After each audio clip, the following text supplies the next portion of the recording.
Assalamu alaikum and hi everyone. Welcome back to another episode of ARB Recipes. ARB கிச்சனில் இன்றைக்கி நம்ம பார்க்க போகிறது ரொம்பவே சுலபமாக செய்யக்கூடிய கேரளா எக் ரோஸ்ட். எளிமையாக செய்யக்கூடிய இந்த கேரளா எக் ரோஸ்ட் எப்படி செய்யலான்னு பார்க்கறதுக்கு முன்னாடி இது வரைக்கும் நீங்கள் ARB ரெசிபீஸை சப்ஸ்கிரைப் பண்ணலன்னா மறக்காமல் இப்போவே சப்ஸ்கிரைப் பண்ணிக்கோங்க. இப்போ வாங்க வீடியோக்குள்ளே போகலாம். முதல்ல ஒரு சாஸ்பேனில் 2 டேபிள் ஸ்பூன் அளவு எண்ணெய் சேர்த்துக்கோங்க. இது கூடவே 2 பெரிய சைஸ் வெங்காயம் நல்லா ஸ்லைஸ் பண்ணி சேர்த்துக்கோங்க. வெங்காயம் நல்லா கண்ணாடி போல் ஆகிற வரைக்கும் நல்லா வதக்கி விட்டுக்கோங்க. வெங்காயம் சீக்கிரமாக வதங்கிறதுக்காக நான் ஒரு 1/2 டீஸ்பூன் போல் உப்பு சேர்த்துக்கிட்டேன்.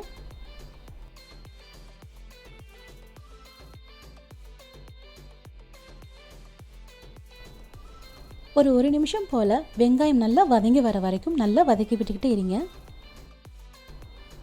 வெங்காயம் நல்லா வதங்கி கண்ணாடி போல் ஆனதும் இது கூடவே நம்ம ஒரு சின்ன சைஸ் தக்காளி சேர்த்துக்கலாம். இது கூடவே பொடியாய் நறுக்கிய ஒரு பச்சை மிளகாயும் சேர்த்துக்கலாம். தக்காளி நல்லா வேகிற வரைக்கும் நல்லா வதக்கி விட்டுக்கிட்டே இருங்க. தக்காளி வெந்ததும் இது கூட 1/4 டீஸ்பூன் மஞ்சள் தூள், 1/2 டீஸ்பூன் அளவு சீரகத்தூள், கூடவே காரத்திற்காக 1/2 டீஸ்பூன் அளவு மிளகாய்த்தூள். உங்களுடைய காரத்துக்கேற்ப மிளகாய்த்தூளுடைய அளவை நீங்கள் கூடவோ குறைக்கவோ செஞ்சுக்கோங்க.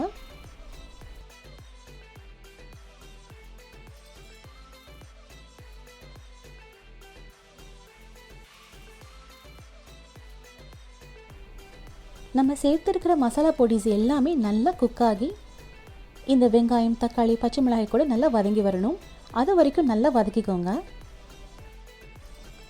இப்போ இதில் ஒரு 2 கொத்து அளவு கறிவேப்பிலை பொடியை நறுக்கி சேர்த்துக்கோங்க.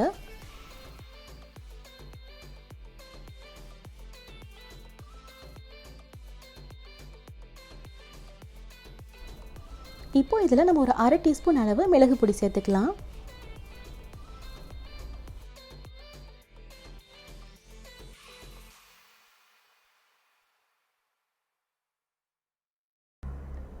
இந்த மசாலாஸ் எல்லாமே நல்லா வதங்கி எண்ணெய் பிரிகிற வரைக்கும் நல்லா வதக்கி விட்டுக்கிட்டே இருங்க. ரொம்ப ட்ரை ஆனது போல் உங்களுக்கு ஃபீல் ஆனிச்சுன்னா இப்போ நீங்கள் ஒரு 1/2 டேபிள் ஸ்பூன் அளவு எண்ணெய் சேர்த்து வதக்கிக்கோங்க.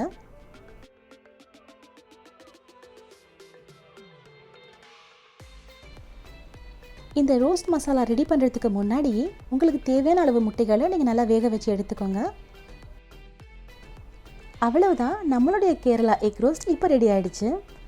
வேக வைத்த முட்டைகளை உங்களுடைய விருப்பத்துக்கு ஏற்ப நீங்கள் கட் பண்ணி இதில் சேர்த்துக்கலாம். சப்பாத்தீஸ் ரோட்டீஸ் கூட சேர்ந்து சாப்பிட்றதுக்கு இது ஒரு எக்ஸலண்ட் காம்போ. இந்த சைட் டிஷ்ஷை மறக்காமல் நீங்கள் ட்ரை பண்ணி பாருங்கள். ட்ரை பண்ணி பார்த்துட்டு எப்படி இருந்துச்சுங்கிறத கமெண்ட் செக்ஷனில் என்கிட்ட சொல்லுங்கள். இந்த வீடியோ உங்களுக்கு பிடிச்சிருந்ததுன்னா please like and share with your friends and family. மறக்காமல் ARB ரெசிபீஸை சப்ஸ்கிரைப் பண்ணி நோட்டிஃபிகேஷன் பட்டனை ஆன் பண்ணி வச்சுக்கோங்க. அப்போ தான் என்னோடய புது புது அப்டேட்ஸ் எல்லாம் உங்களுக்கு உடனுக்குடன் கிடைக்கும். இன்னொரு இன்ட்ரெஸ்டிங்கான வீடியோட நான் உங்களை சீக்கிரமாக சந்திக்கிறேன். தேங்க்ஸ் ஃபார் வாட்சிங்.